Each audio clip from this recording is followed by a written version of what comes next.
My name is Justin, and I am a son of God and an addict, and the host of the RECO12 speaker meeting. I've been actively working recovery one day at a time since October of 2013. Welcome to RECO12. We are an organization whose addictions include alcohol, drugs, lust and sex, food and gambling, just to name a few. We come together from all places, faiths and backgrounds to learn the similarities of addiction and to gain tools and hope from others who are walking a similar path. We invite recovering addicts with at least 1 year sobriety and who are actively working their recovery in their respective fellowships to share their experience, strength, and hope on a live Zoom webinar each Friday at noon Central Time for 20 to 25 minutes. Then we, the live audience, get the opportunity to ask questions of that speaker for another 20 to 25 minutes. If you are hearing this meeting in recorded podcast form and would like to participate as a live audience member in the future, please go to www.reco12.com. That's RECO12.com, like Recovery 12 Step, to learn more and to submit your email address there to receive weekly invitations. Last week, we got a few new reviews on Apple Podcasts, and that really helps us share the message with more addicts and helps us helps us work our 12th step. Yati said, "Such a great show, a must for all fellows and those who want to get a sense of the recovery journey. And also, there's great variety." Thanks, Yati. If any of the listening audience finds meaning and worth in RECO12, please consider rating and reviewing it in the podcast platform you use. Now, we look forward each week to receiving the light reflected from our speakers. That light inspires hope, meaning, worth, and growth in us, the listening audience. Now, let's introduce our guest speaker for the 80th RECO12 speaker meeting, David G., whose topic is Brought to Where We Stood. Now, here's a little bit about David. David G. from Oklahoma. He is a sober member of AA since August 8th, 1994.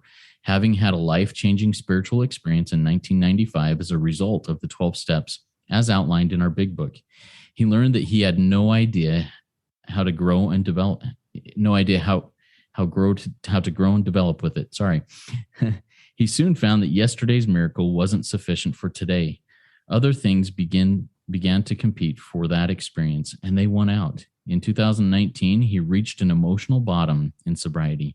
He learned that he suffered from a spiritual illness brought on by the human condition, and that is self. He was freed in 2019 and has walked emotionally free ever since. His quote that this talk is based on is found on page 53 of the Big Book of Alcoholics Anonymous. Had we not been brought to where we stood by a certain kind of faith? Take it away, David. Looking forward to hearing from you. All right. Thank you, Justin. My name is David. I am an alcoholic and an addict, and I'm very grateful to be here. I want to thank Justin for all the work he does with RECO12. I've been privileged to hear a lot of the speakers, and I'm very grateful to be here for the 80th. That's quite a miracle. So thank you.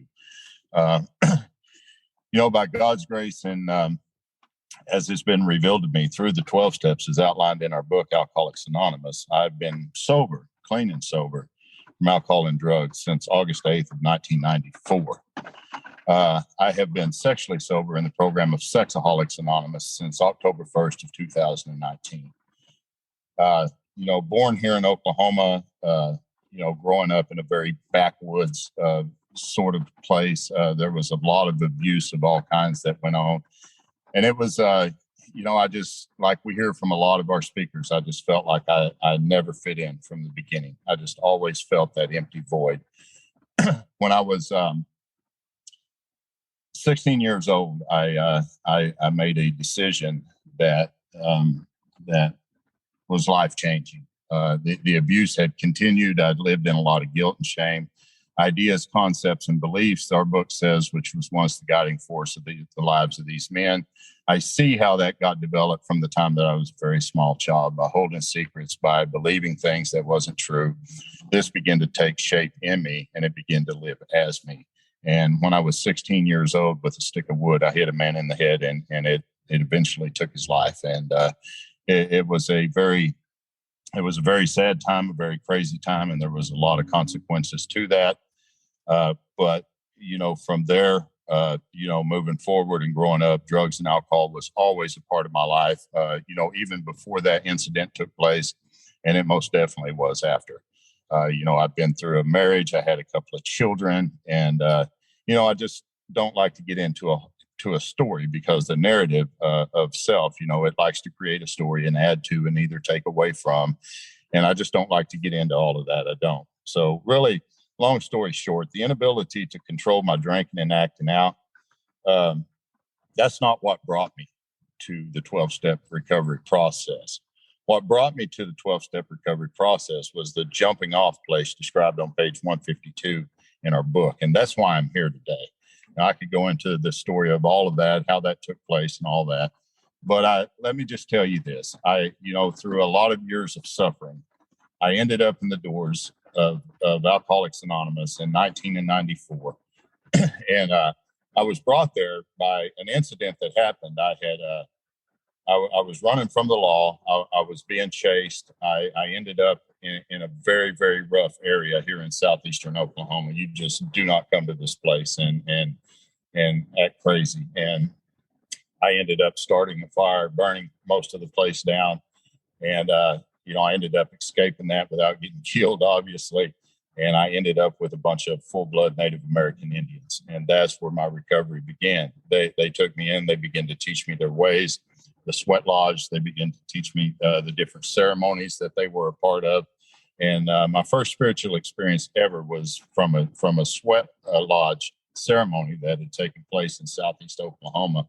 I had no idea what I was getting into that day. Whenever I went into that lodge, I had no idea what it even meant to be there. But it didn't take very long for me to really fall in love with that way of life. And it's been that way ever since. That's been a part of my journey for the last 27 years. Now, whenever I came out of the lodge that day, it was almost as if I was in another world. And that was my very first spiritual experience. Now, I'd like to say that self went away, left me alone, never returned. But those ideas, concepts, beliefs, emotions, and prejudice that I had adopted through the years that had begun to live as me and through me, I just thought that this is who I was. This is who I am. I mean, I would say it over and over, my resentments, my fears, my this, my that. All this time I'm attached to self, and I don't even know that's happening to me. So, and leaving that place, I met a man that was full blood Native American, and he took me through the big book of Alcoholics Anonymous. He put me through the steps, and I had a life-changing experience in 1995. Now, prior to that, there had been a year go by, and I was suffering from self and didn't even realize that that's what was happening. All of these ideas and stuff began to come back. I was speaking at a meeting shortly after I went through the steps with this man. I had an experience. It was unbelievable. For the first time in my life, I could see that everything that I thought, believed, and felt was pretty much a lie, that I was not the self. I'd been identified with that. Our book in We Agnostics talks about going from the bridge of reason to the shore of faith. And it's almost like I had been carried over to the shore of faith. I mean, all of a sudden, everything was different. My life completely changed. I could feel the peace and the power of God in a way that I'd never felt it before. Now, I'd had some very strange beliefs when it came to God. Being raised Pentecostal, I could just never agree with that concept of God. But when that experience happened to me, there was something quite different. Now, a lot of people were telling me, that's wrong, David. That's not the way that it is. But that's the way that it was for me. I'd had an experience through this book, and it was very beautiful. And so my journey in recovery began. And I began to, speak at different groups and this and that. But I always had a hunger for this book. And I kept asking the man that had taken me through the full-blood Native American, I need more. You've only taken me this far in the book. I need more.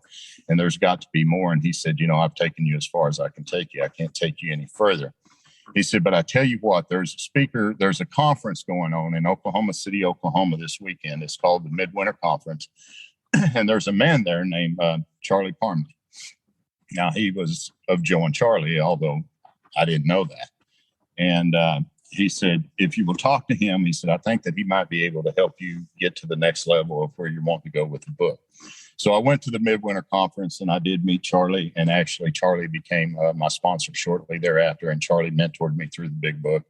And that experience continued to grow and grow. So all of a sudden, I'm not only speaking at groups anymore, I began to speak at conferences. I'm doing book studies all over the different places with this new message that I've found, this new inspiration. Life has changed completely. I feel the presence of God in a way that I've never felt it in my entire life. So everything outside of me obviously changes. You know, I get a job, I start having a career, I get married, I have a family, I have a home, things that had never happened to me before. Well, one evening I was speaking at a meeting in my hometown, and I had been asked to speak there several times, and they had asked me to come back. And there was a lady there that night that was listening to my story. And long story short, she came up and began to really tell me how much she enjoyed the talk, this and that. And temptation came over me that night in a way that I wasn't able to overcome. And I ended up stepping out with that incident. And that became an addiction that I just could not shut down. I tried every way in the world. You know, my idea was, and I could feel my experience begin to slip away from me. And I was just devastated by it. So I thought, well, I'll just quit that. I won't do that anymore. Well, Charlie would always tell me, you know, if you can do something like that, then, you know, you've got a lot of willpower. And, you know, I would talk to these men, good men in recovery, to try to help me with the situation. Nobody seemed to be able to do that. And these incidents became more and more and more and more. And so, you know, I was just unable to shut down the obsession. By now, the experience had slipped away from me. The old ideas, the old prejudice, concepts, and beliefs had come back. And the next thing you know, I'm living a lie in sobriety. Our book says that the alcoholic is very much the actor. And I became very much the actor. Now, I was living one life in Alcoholics Anonymous with the circuit speaking and the book studies and the things that I was doing. And granted, a lot of people were being helped. A lot of people were being inspired. And I really think that that's the only reason that I didn't drink through all of those years of that. But anyway, long story short with that is I ended up getting married in 2005. I'd met a lady in 2003, and we fell in love, and it was a beautiful relationship. By God's grace, still is to this day. But in 2005, we got married, and that went away from me for a while. That obsession to do any of that, it went away, and I thought, well, this is wonderful. So now I'm better, and but within 2 years, it returned again. And this time it stayed with me all the way until 2019. So for all those years, I'd really struggled with lust and sexual acting out, and I just could not shut it down. And, you know, there again, I was doing a lot inside of the fellowship, and this ended up getting exposed in 2019. I had stepped out, and it became public knowledge, and it went downhill from there pretty quick.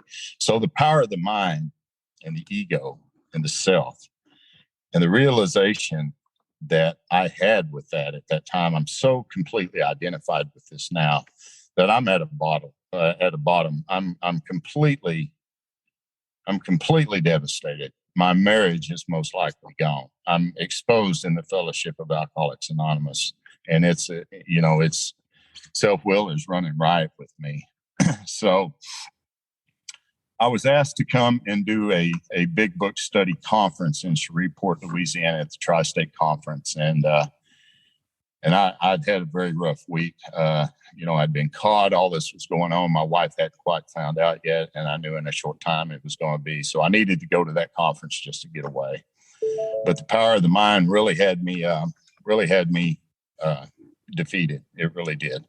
And so I remember going through an ego death without the psychedelics of any kind in 2019. September of 2019, I met self one more time, and this time it was completely destructive. I could see it for what it was, and I just knew it was going to take me out. And I was crying to God. I was begging to God. I was doing everything that I could to try to get free from this. But it was almost the voice that I kept hearing was trust me. And I didn't want to hear that because I didn't know what that meant. But one of the things that I continued hearing as well from this voice that I hear quite often today, but couldn't hear it all at that time, was you're going to have to get honest. You are going to have to get honest with this. And I did not want to do that. However, I did go to the Tri-State Conference. I ended up being discovered there that weekend. All of it came out with my wife, and they had taken care of a hotel for us to be at, and it had double beds. And thank God, because I was in one and she was in the other. And I can remember being so full of fear that night that it was just unbelievable. I mean, it was more fear than I'd had ever experienced in my life. I mean, I lost a son in recovery through the years, was able to overcome that with grace and all, but this really had me. It had me in a place that I just couldn't get free. And I can remember that night, coming clean with her about this. And I just cried from the depths of my soul. It was, and I'm a pretty crazy guy. Most people that knows me, I don't cry, but I did that night. I mean, it was just unbelievable the way it flooded out of me. Now, somewhere in that night, and this is how insane it was. I mean, she come over and began to comfort me. She was the one who was hurting so bad from this, but she come over and began to comfort me. And it was just a heartbreaking situation. Somewhere that night, I had just been burning up with a fever on the inside of me that I just could not get rid of, no matter what I tried to do. I'd been going through that for weeks and weeks. That night, it ended up breaking loose in me. And after getting honest with her, it was almost like something within me turned loose. She told me the next morning that she had sat on the edge of the bed to put her boots on to leave or whatever, and the bottom of her pants were completely soaked. That's how, from the sweat that had released within me in the bed, it was almost like something demonic had turned loose in me and let go. And so I didn't know what was going to happen. I had to go back and face the music with a lot of people. I had to get honest with a whole lot of people. I had been the founder of a group in Southeast Oklahoma. It was a very strong group. I had to go to the church leaders that had given us that building for 14 years and become honest about all that. And, I had nowhere else to turn. My marriage was going downhill, and she told me if I didn't get help and find a way out that she was leaving, but she was willing to stay there and give it another chance. So what happened was I had been to Sexaholics Anonymous one time before. It didn't last. I thought that I was better than them. I knew more than them. And if they would just do what I told them, everything would be okay in the fellowship. I went on a 2-year hard relapse after that. And now I'm back in those rooms and saying, I was wrong. I was wrong. I need help.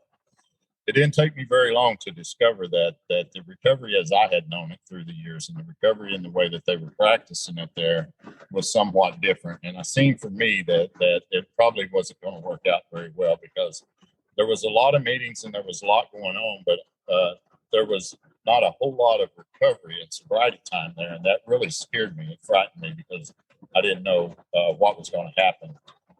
So anyway, I ended up going back through the work that's outlined in the big book of Alcoholics Anonymous. By now, I have nothing to hide. Everything's been stripped away. I have to admit for the first time that I don't know what's going on. And I started... Hey, David, your sound is going down. I don't know if your mic's muffled or something, but yeah, go ahead and continue. Thanks. Okay. So anyway, what happens is I end up going back through the work as it's outlined in the big book of Alcoholics Anonymous. And I have a spiritual experience again that is absolutely life-changing. And so here's what happened. I discovered that self through ideas, concepts, emotions, beliefs, attitudes, prejudice, as is described on page 27, like I talked about earlier, is absolutely what's wrong with me now. All of a sudden, the veil is lifted, and I begin to see that I have identified with self one more time, and that's what's brought me to the destruction of where I'm at. So on page 27, of our big book, Alcoholics Anonymous, there was a conversation between Dr. Carl Jung and a man named Roland Hazard. Roland had went through what I'd went through. It's been a year with Jung, and he had ended up drinking after a year, and he just couldn't figure out why. And so he went back and asked the doctor, are there any exceptions? The doctor said, no. He said, there are, but he said, I've rarely seen it. But here's what really grabbed me as I began to come back through the work this time. He says, they appear to be in the nature of a huge emotional displacement and rearrangement. And that's what had happened to me as going through that work without knowing it. I had really begun to displace and have a rearrangement of those ideas, attitudes, and emotions. In fact, our book goes on to say that these are the things that were once the guiding force of the lives of these men. So if I take that word guiding force and I turn it around, it's like it's a force that's guiding me. And really what I do is I begin to see that for what it is. And it's very well laid out in our book. The way that I read the book now is, I see it completely different than I ever have. So he says, that a new set of conceptions and motives, they come in and begin to dominate these men. And that's what happened to me. The conceptions came in, an emotional rearrangement happened. I began to have a spiritual experience. And so there in the chapter, there is a solution. It talks about two powers. One is the power of the fellowship to support you. The other is the power of the spiritual experience to bring you to this rearrangement. And that's what had happened to me. I ended up having that experience, and I wasn't even looking for it to happen. So as I went through the book, I began to see that it really didn't talk so much about spirituality in the first few chapters, other than that, that's what was going to have to take place in order for me to recover. But people say, I'm sick physically, mentally, and spiritually. But what I learned through that experience and through the work that I've done since that time, that's not the truth. And we get a very clear look at that from the beginning of the book. And there on page 31, where it said, here are some of the methods we have tried, limiting the number of drinks, that's mental. Never drinking alone, that's mental. Never drinking in the morning, that's mental. Drinking only at home, that's physical. And as you read through that, you see mental, physical, mental, physical, but you really never see anything about it being spiritual. Now, I'm running around believing that I'm spiritually sick, that my soul is sick. Now, I know on page 64, it says that we are spiritually sick. But if you read that very carefully in the way that it's describing it there, we begin to see that we are absolutely not, our soul is not sick. The sickness has been brought on by a human condition. So the reason that I picked the topic that I did, brought to where we stood, because it's on page 53 of our book.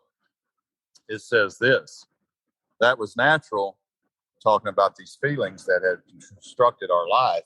Here's what it looks like for me, just an example. These ideas would always come into my mind, these conceptions, these beliefs. I would act on them. And whenever I'd done that, that would give birth to the reality that was going on with me. Now, I would pray to God, but I had no idea that I was praying to the God of reason. I just did not know that. So when I get to page 53 in the big book, it says this: that was natural, but let us think a little more closely without knowing it. And here's the key words: without knowing it, because I don't even know this is happening to me. I can't see it. The veil has not been lifted. It says, have we not been brought to where we stood by a certain kind of faith? Now, I always thought that was talking about faith in God, but that's absolutely not talking about faith in God as I know God today. That's talking about faith in this power of reason, this thinking, these ideas, beliefs, attitudes, and emotions. And, here's what I've learned since that experience. Thoughts and emotions, they don't ruin my day.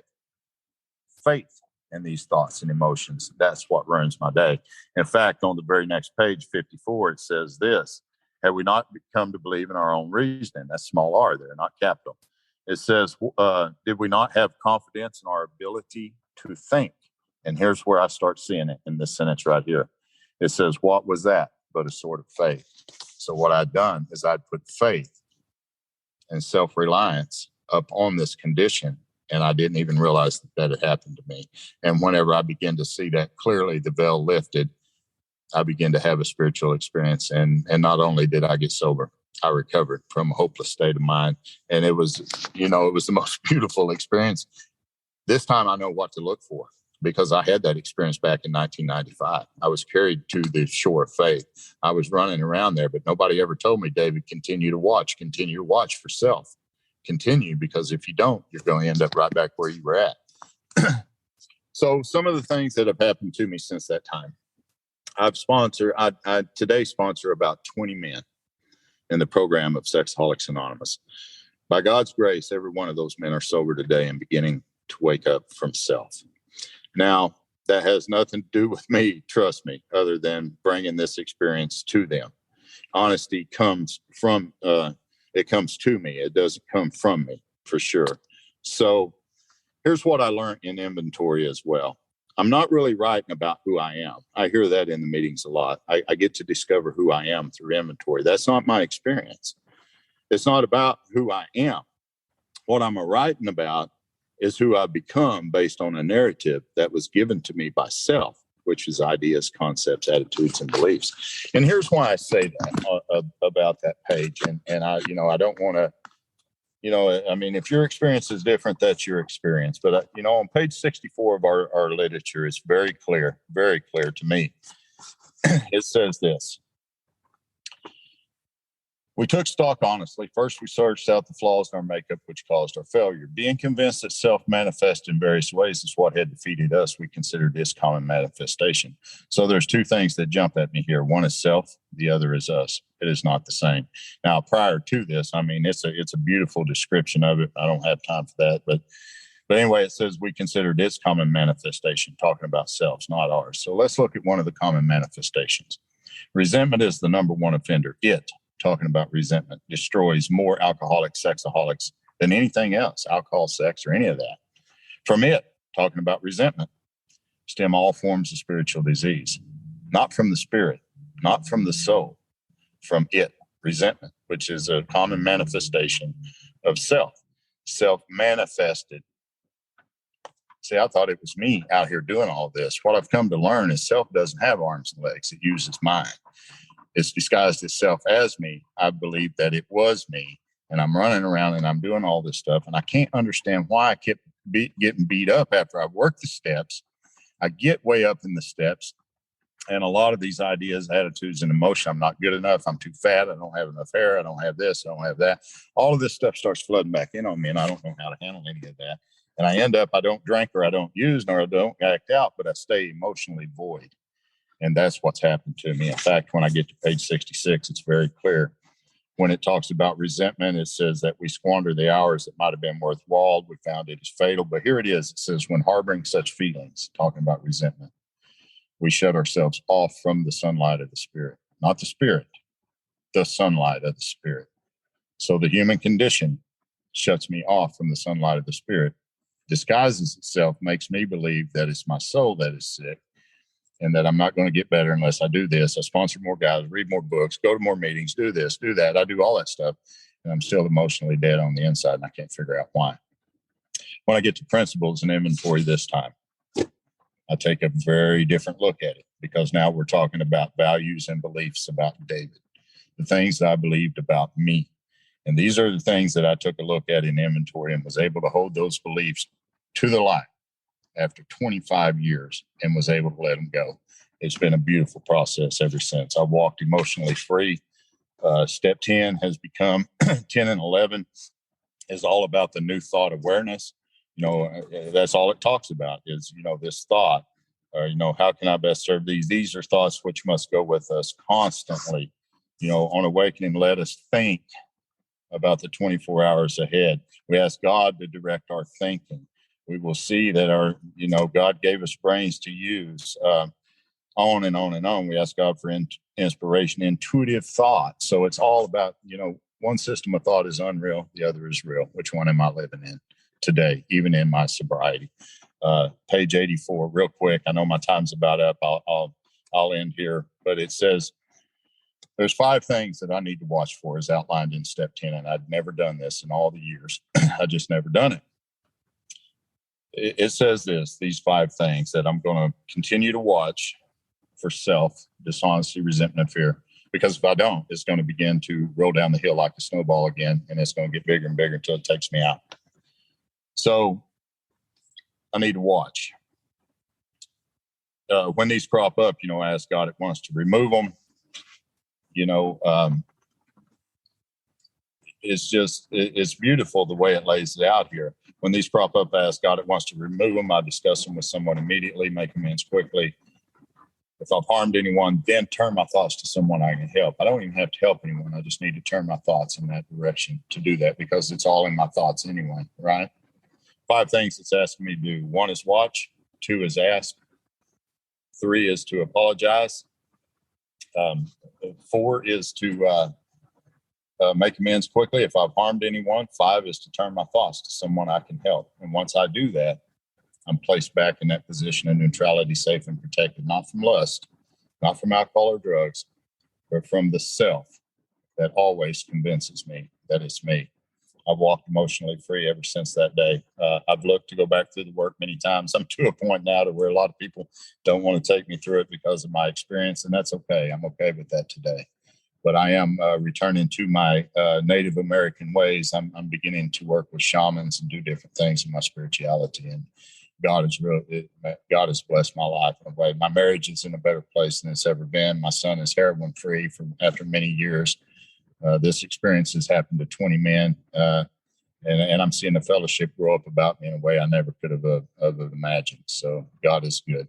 Thank you so much for allowing me to come here to talk today. And if you're relatively new to this, please stick around. The miracle does happen. Thanks, Justin. Glad to be here. Awesome. Thank you so much, David. That was amazing. There was a lot of heavy stuff. I'm going to have to listen to this a couple of times and figure a lot of that heavy stuff out in my own walk in recovery, because there's just so much there. A quick reminder to our live audience, you can definitely ask questions of David here. Please type them in the Q&A link at the bottom of your Zoom window. Looks like two speech bubbles over the top of each other. I will moderate those as they come in.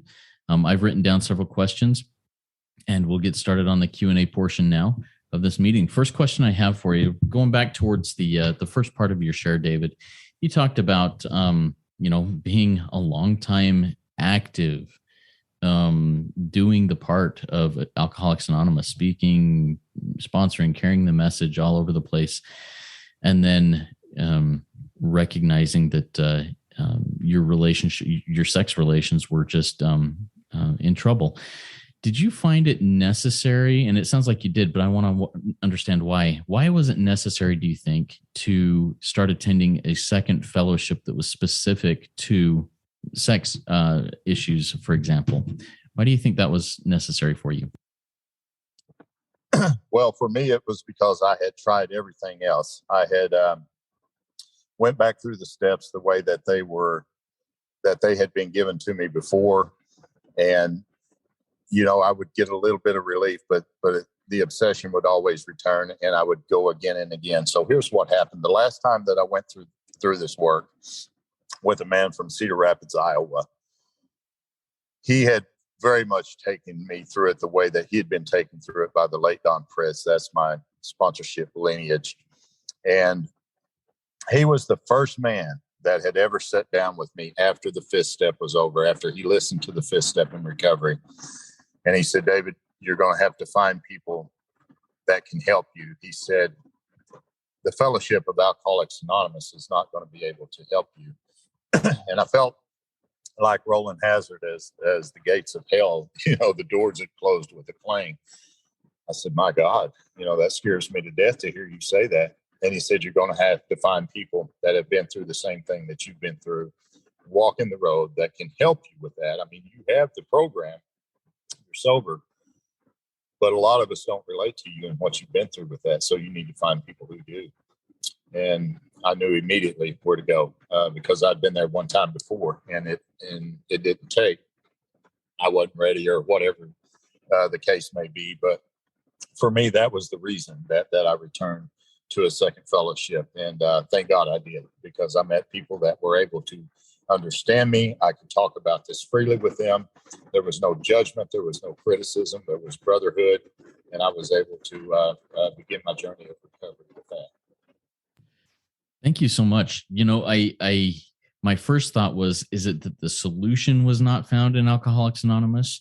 But no, I don't think that's it. It's not the solution. It's the fellowship. It's the understanding. It's being with like-minded, experienced people who have done that. Thank you for clarifying that. I really appreciate it. And I'm experiencing some of that myself right now. So next question I have for you, David, is you talked about, and this was all about the self. But and you talked a little bit about Dr. Jung and Roland Hazard. Well, one of the Jungian philosophies or theories is doing shadow work, looking deep into the shadows, into the darkness of self, and what drives us. How how often do you think it is you need to really take an honest look, even at the darkest parts of yourself, and able to put light on it and make it true, show it truth? I don't know if that makes sense, but how often do you have to look into the shadows and put light on the darkness? The ones that haunted me for so many years in my past, is so ingrained in my memory. The bottom that I hit in 2019, that I haven't had to go back and look at any of that again, because I'm still very much familiar with that. However, by doing the 10 step as it's outlined in our book on the daily, I'm able to see that as it begins to come at me now. The thoughts, I think for so long I thought that it was an entity, but it's not. It's very much an activity that goes on in the mind. Our book is very clear about that. And so whenever those things begin to arise, even a thought, not to say that I'm pure in thought all day long, that's just not true. But when I do recognize that, that, wait a minute, that's not the right way of thinking. For me, I begin to take a look at that shadow right then. Like it says, continue to watch him when these crop up, not if, when. So they're coming. We ask God it wants to, and I just go right through that formula with it. Now, what had happened, it does say that we discuss it with someone immediately. And a lot of people will disagree with this concept. I don't really care if you do or not. It's working for about 20 men. We created a group to where we could obviously not call each other all day long to discuss every thought or emotion that comes up. So what we do is we text that, hey, I've spotted fear, I've spotted lust, I've spotted resentment. I've asked God to remove it. Now I'm turning my thoughts to someone I can help. And we're constantly all day long checking those emotions, or checking those thoughts and emotions before they become a reality, so that we end up not acting on them. So we're watching for that all day long, the way that it's outlined there. Now, some people says it doesn't say anything about that. That's true. It doesn't, but it does say discuss it with someone immediately. So we have found that this works better than anything else ever could. And so I watch for those shadows constantly. I do. I mean, even if I'm out, like I'm out today, and I'm in the public, and I watch the thoughts. I don't so much, but what I've learned with this, Justin, is the emotions are tied to the thoughts. And see, I didn't know that before. I would always think when fear cropped up, well, that's just what it is. That's what the thought is. But see, that's not the thought. That's the emotion. The thought began before the emotion ever hit me. So, that's what I try to pay attention to today. And I keep very close eye on that. And having a couple of years of experience in doing that now has made it a whole lot easier for me. So I hope that answers your question. Thank you. Yeah, I think so. One thing that I've had several people talk to me about and ask me about when I lead with my weaknesses, when I say, I'm really struggling with selfishness or pride or whatever other character defects are popping their head up, fear that are coming in there. A lot of people will say, why do you focus on those? Why not focus on the fact that you're a good person worthy of recovery or whatever? How do you balance that? Yes, I'm constantly watching for these defects, these emotions, these thoughts coming in rather than positive things. How do you balance that in your own recovery, David? Well, the one thing that I had to realize, and I didn't know this until it was pointed out to me, and I pointed out to others, is that really I'm not my mind, I'm not the body, I'm not my thinking, but what I am is I'm the one who is aware of all of that stuff. It's kind of like somebody comes to me and says, hey, I had a bad dream. And, well, who was it that's aware that you had a bad dream? It was you. You come back a couple of days later and say, hey, I didn't dream at all, or I had a good dream. Well, who was aware of that? So when that was pointed out to me, what I began to do is to use that with thoughts and emotions as well. I began to see those, and I try to come from a place which is called the witness seat, to where I can just witness and be aware of those thoughts. And really, for me, that kind of balances itself out. And, let's see, what is that? Page 57, I think, or 56 there in the big book, right at the very end of We Agnostics, it says, when we drew near to him, he disclosed himself to us. So whenever I put eyes on false thinking, I begin to see that this is not who I am. Who I am, I'm created in the image of God. This is who I am. Then automatically, I didn't have to look for God, or I didn't have to do any of that. I didn't have to try to balance anything out. All of that began to happen for me through this process. And that was very much a part of the spiritual experience for me. Thank you. I appreciate that. And I loved what you called the witness seat, putting myself, oftentimes I've heard it said getting out of my own head or getting out of self. I love how you call it the witness seat of just observing what's going on. That's that phrase for me is really powerful. All right. Quick reminder once again to our live audience. If you have a question for David, please type it in the Q&A link at the bottom of your Zoom window. We'd love to hear some questions from you. I've got another question here. You talked about praying to the God of reason. Tell me more about that. And I know you expounded a little bit more on it, but I'd love to dig a little bit deeper. What does that mean when you pray to the God of reason, and how is that hurtful or helpful either way? Well, all along, I would be praying to God for relief, or I would be praying for, do this for me, do that for me, or help me be a better husband, help me be a better father, help me. It's all there. I'm praying completely wrong, and I don't even know that's happening. And because I think I'm praying with good motive, but really what I'm praying is all about me. And our book is very clear on that. We can ask for ourselves only if others may be helped. Well, a lot of people would say, yeah, but your wife would be helped by you being a good husband. No, my wife would be helped if I show her a good husband. See, and I say this about my mother as well. I don't need a mother. She needs a son that is recovered, that is present, that is aware of what is going on. So I like what I read there, and what brought me to the topic that I brought here with me today, brought to where we stood by a certain kind of faith without knowing it, had we not been brought to that. See, I don't even realize I'm doing this. But once I pray, I'm very much being led on which way to go, what to do. And I haven't had an awakening. So I'm following my thinking. The book says, what is that but a sort of faith that we're entirely dependable on this thinking? So all of my prayers had been directed in that way, only I didn't know it. Now, I'm not saying that I haven't had things happen to me that I know that could only have come from God. I'm not saying that at all.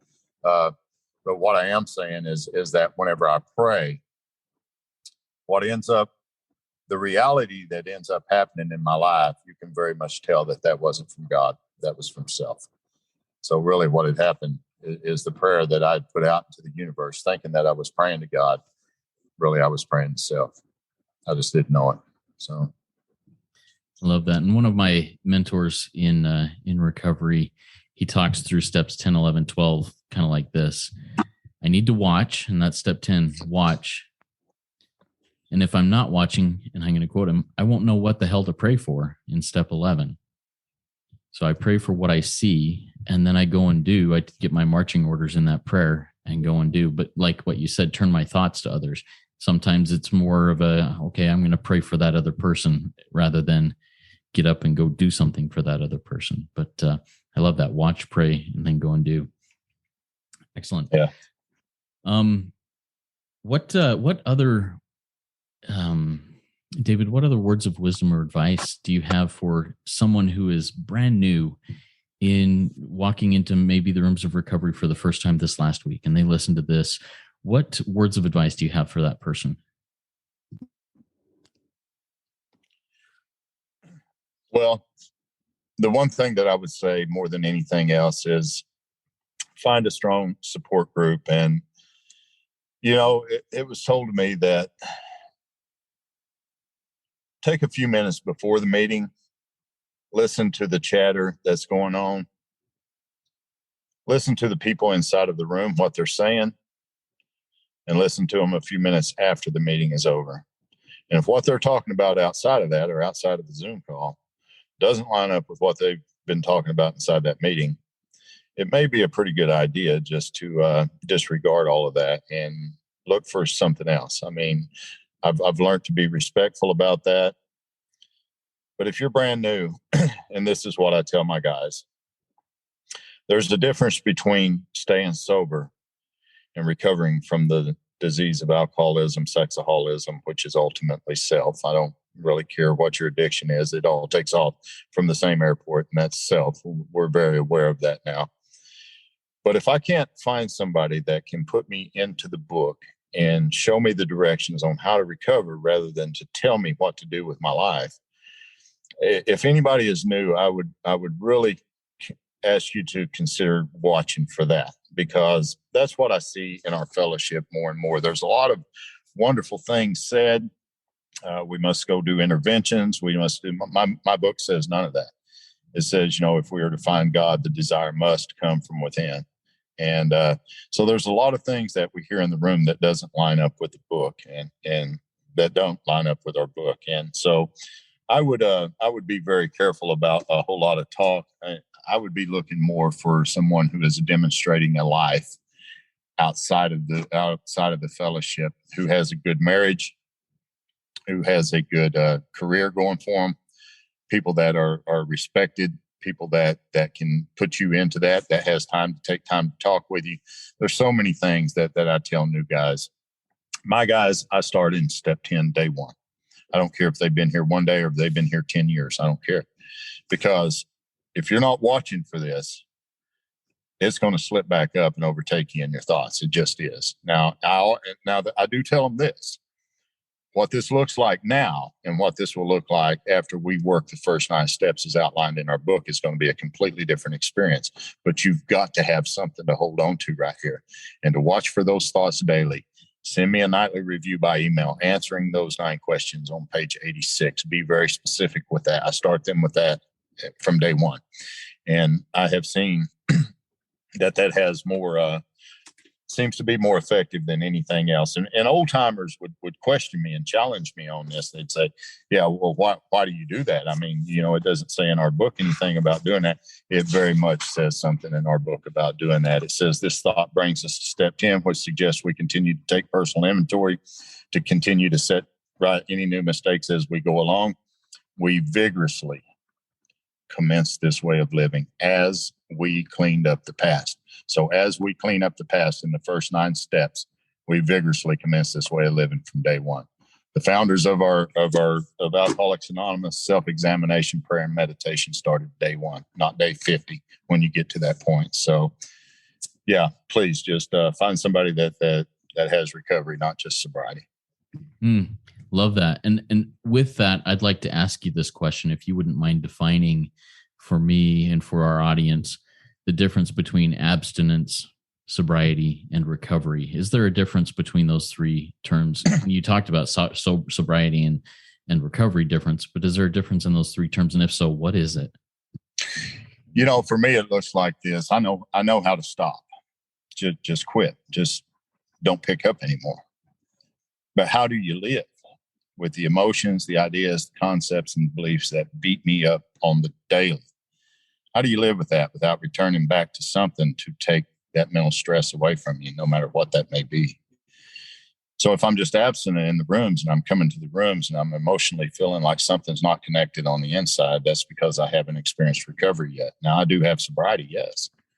But for me, that's what that looks like. Recovery is found in our literature. The very first promise in the big book of Alcoholics Anonymous is this is the story of how many thousand men and women have recovered. Not sober, not recovering, recovered from a hopeless state of mind and body. And, in fact, on the title page, it's recovered from alcoholism. But as you move into it, you begin to see pretty quick. So for me, that's how it's defined. If you want to stay sober, just don't pick up. If you want to learn how to live that way and not return to it, there's some things that we're going to have to do here to enter the fellowship of the Spirit. And that's my take on that. So. Love it. Thank you so much. All right, we're going to start winding things up here. Do you have any final words of wisdom that you'd like to share with us that maybe we haven't touched on yet? Well, I just want to say thank you to everybody that's out there listening. And I just want you to know, and I say this to all the guys that I work with, if I've said something here that doesn't agree with your recovery or something that your sponsor has told you, and I tell all my guys this, your sponsor is right, not me. You go with what your sponsor tells you to do. If you find yourself, going through that process and emotionally continuing to get beat up by these old thought patterns and emotions of fear and stuff like this, then, I would strongly suggest that you just look in a little deeper. You don't have to get rid of your sponsor or anybody like that. Just take a different look at this, because there's so much more here. There's a friend. He's a friend of mine. I don't know him personally, but he says this. He said that he was taken to a Dallas Cowboy football game by a guy one time.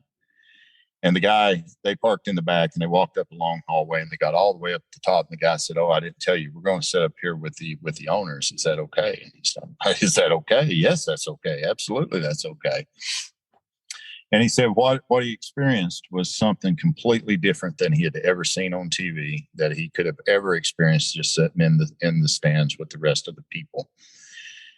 He said he's seen that there was a whole nother level to this. Going through this work is outlined in the big book of Alcoholics Anonymous with somebody who's been through it, somebody that can help you to have an experience, not tell you how to have one. It's a completely different level. There are more levels to this deal than we even realize. So I just encourage anybody that's new, keep coming, no matter what, keep coming here, and don't leave until the miracle happens, because it will. And so again, thank you so much, Justin, for your service, and thanks to everybody that's listening. Thank you, David. That was a great RECO12 weekly speaker meeting for all addicts and those wanting to learn more about addiction and the recovery therefrom. If we didn't get to your question, or if you have other questions, go to RECO12.com/forum and join in our community and ask those questions and answer other questions that may come up. I invite the audience to come back next week. If you've not yet rated and reviewed the podcast in Apple Podcasts, go do so now. It's a great way to work your Step 12 and our Step 12 and sharing this message with others. Next week, we will be hearing from Eric J., whose topic will be how denial fuels addiction. Now let's launch off into the rest of our day with a really cool prayer that David chose. Have at it, David. Thank you again, Justin. This is a prayer that I use quite often and has definitely brought about the experience in my life. God, please remove the veil, that I may see what is really happening here, and that I don't get intoxicated by stories and by fears. Amen. Amen. Keep coming back, everybody. It works when you work it, so work it. You are worth it.